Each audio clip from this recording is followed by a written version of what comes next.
பாஜகவுக்கு மொத்தமாக good bye சொன்ன அண்ணாமலை சற்று முன் உதயநிதியுடனும் திடீர் சந்திப்பு.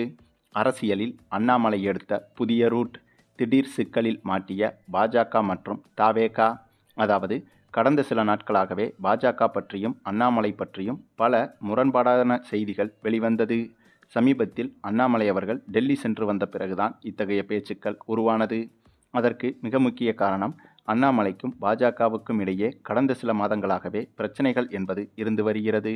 தமிழக பாஜக தலைவராக அண்ணாமலை இருந்தபோது அதிமுகவுடன் இருந்த கூட்டணியை பாஜக விலக்கி கொண்டது. அதிலிருந்து அண்ணாமலைக்கும் பாஜகவுக்கும் இடையே பிரச்சனை என்பது உருவானது. அதன் பிறகு சட்டமன்ற தேர்தலை பாஜகவும் அதிமுகவும் இணைந்து சந்திப்பதற்காக தமிழக பாஜக தலைவராக இருந்த அண்ணாமலையை தலைவர் பொறுப்பிலிருந்து நீக்கியது பாஜக மேலிடம். அங்கேதான் அண்ணாமலைக்கும் பாஜகவுக்கும் இடையேயான பிரச்சனை என்பது பூதாகரமாக வெடித்தது. ஆனாலும் கூட தேர்தலுக்காக அண்ணாமலையும் அமைதி காத்து வந்தார். அதே சமயம் அண்ணாமலைக்கு முக்கியமான பொறுப்பு கொடுக்கப்பட்டு தமிழகம் முழுக்க தேர்தல் பிரச்சாரத்தில் ஈடுபட வைத்தது பாஜக. அதே சமயம் அண்ணாமலையை குறிப்பிட்ட சில தொகுதியில் வேட்பாளராக களமிறங்க சொன்னது பாஜக மேலிடம். ஆனால் அண்ணாமலை அவர்கள் பாஜகவின் அந்த கோரிக்கையை நிராகரித்து விட்டார். அப்போதிலிருந்தே தெரிந்துவிட்டது பாஜகவுக்கும் அண்ணாமலைக்கும் இடையேயான பிரச்சனை என்பது பூதாகரமாக வெடித்துவிட்டது என்று. இந்த சூழலில்தான் தற்போது சமீப சில நாட்களாக அண்ணாமலை பாஜகவிலிருந்து விலகுவதாக செய்திகள் வெளியானது.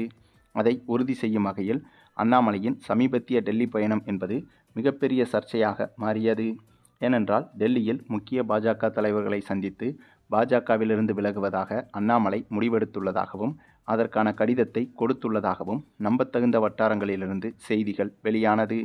இப்போது அதை மேலும் உறுதி செய்யும் விதமாக தற்போது அண்ணாமலை அவர்கள் பாஜகவிலிருந்து விலகுவது 100% உறுதியாகிவிட்டது என்பதை மற்றொரு விஷயம் உணர்த்துகிறது. அது என்னன்னா, தற்போது திமுக தலைவர்களை அண்ணாமலை அவர்கள் சந்தித்து வருவதாகவும் குறிப்பாக உதயநிதி ஸ்டாலினை அண்ணாமலை அவர்கள் இன்னும் சற்று நேரத்தில் சந்திக்க இருப்பதாக தகவல்கள் வெளியாகியிருக்கிறது. அதாவது தமிழகத்தில் விஜயின் கட்சி மிகப்பெரிய கட்சியாக உருவெடுத்துவிட்டது. ஆகவே அதை முறியடிக்க வேண்டுமென்றால் இளைஞர்களின் ஆதரவு என்பது கண்டிப்பாக தேவைப்படுகிறது. அதனால்தான் திமுகவும் கூட அண்மையில் ஜென்சி மீட்டிங் என்று வைத்து இளைஞர்களை கவரும் பல விஷயங்களை செய்து வருகிறது. இந்த சூழலில் தமிழகத்தில் குறிப்பிட்ட இளைஞர்களின் ஆதரவை வைத்திருக்கும் அண்ணாமலை அவர்களும் திமுகவில் கைகோர்த்தால் கண்டிப்பாக திமுக இன்னும் மிகப்பெரிய பலமாக மாறிவிடும். தவேகாவை வரப்போகின்ற தேர்தலில் வீழ்த்துவதற்கு திமுகவுக்கு இன்னும் அதிக பலத்தை அது சேர்க்கும். அதே சமயம் அண்ணாமலைக்கும் திமுகவில் மிக முக்கிய பொறுப்பு கொடுக்கப்பட இருப்பதாகவும் தெரிய வந்துள்ளது. ஆகவே பாஜகவிலிருந்து முற்றிலுமாக விலகி திமுகவில் இணைந்து அண்ணாமலை பயணம் செய்ய இருப்பதாக தகவல்கள் வெளியாகியிருக்கிறது. அதேபோல அண்ணாமலை திமுகவில் இணையும் போது திமுகவும் அண்ணாமலைக்காக சில விஷயங்களை மாற்றிக்கொள்வதற்கு தயாராகிவிட்டதாகவும் சொல்லப்படுகிறது. ஆக மொத்தம் அண்ணாமலை அவர்கள் திமுகவில் கைகோர்க்க இருக்கும் இந்த ஒரு செய்தி என்பது பாஜகவுக்கும் தவேகாவுக்கும் விழுந்த மிகப்பெரிய அடி என்பதில் எந்த ஒரு சந்தேகமும் கிடையாது. சரி, இது குறித்த உங்களுடைய கருத்துக்களையும் கமெண்டில் தெரிவிங்க. மேலும் இந்த வீடியோ பிடிச்சிருந்தா லைக் பண்ணுங்கள், மற்ற அனைவருக்கும் ஷேர் பண்ணுங்கள், மறக்காமல் நம்ம சேனலை சப்ஸ்கிரைப் பண்ணுங்கள்.